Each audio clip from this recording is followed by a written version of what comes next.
Back here in Texas, state lawmakers are considering a bill targeting non-citizen voting.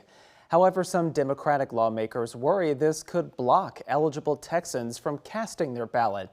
Joining us this afternoon to talk more about the legislation is Natalia Contreras with Votebeat. Natalia, welcome and thanks for being with us. Hi, thank you for having me. I want to begin by talking about the bill itself. Talk to us about what that would do and where it stands now at the Texas Capitol. Yeah, so this bill, much like what we've heard at the national level from the president himself in an executive order and from a bill in Congress, will require Texans to provide proof of citizenship to register to vote. Those who fail to provide that proof or haven't shown that proof will be placed on a federal-only list. And that means that when an election comes around, if you haven't provided proof of citizenship, you would not be able to vote in any local, like city, county, or state races. You would only be able to vote for congressional races. Also, you wouldn't be able to vote for the president. You would only be able to vote for U.S. Congress and U.S. Senate races. So that bill right now, it's in the House. It has moved. It was approved by the Senate, by all Senate Republicans. It was voted out of House committee. It's awaiting a vote on the House, and so that could happen at any point this week. And we'll have to watch closely to see whether it comes up for a vote or not. Now, when it comes to the bill's supporters, why do they say this is necessary to have this extra step to be able to vote here in Texas?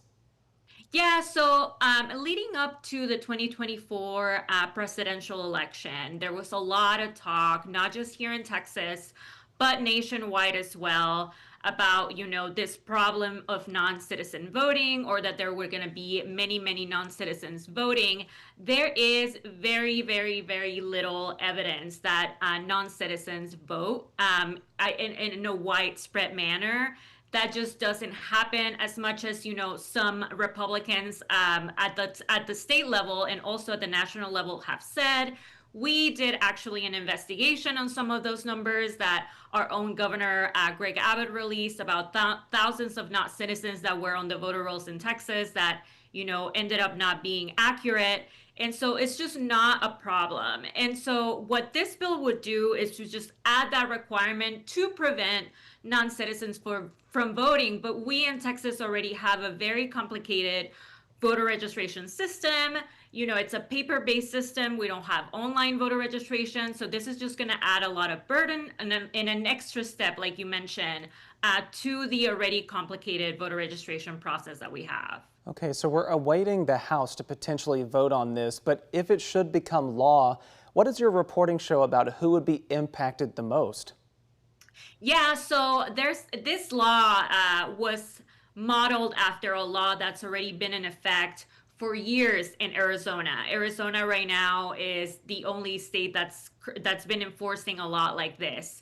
And our reporting in Arizona has shown that people, actually young people living in college campuses and people living in tribal land in Arizona have been most affected by a bill like this. And that is because if you think about it, college students would typically register to vote during a voter registration drive, and no one is really carrying their documents with them, right? And so that would probably create a problem for young people as they're registering to vote. Here in Texas, too, the Secretary of State's office has said that they estimate about 500,000 people who they do not on file have proof of citizenship for. And this could be elderly voters who registered to vote decades ago, before the 2000s, before we had a statewide voter registration system required by the federal government. So we're thinking, young voters, elderly voters, and voters who just don't have the resources and who are qualified, who are U.S. citizens, but are not going to have the resources to show proof of citizenship with a birth certificate or a passport. Well, we will leave our conversation there, but Natalia Contreras with Votebeat, thanks again for your reporting and for joining us to talk more about that. Thank you so much.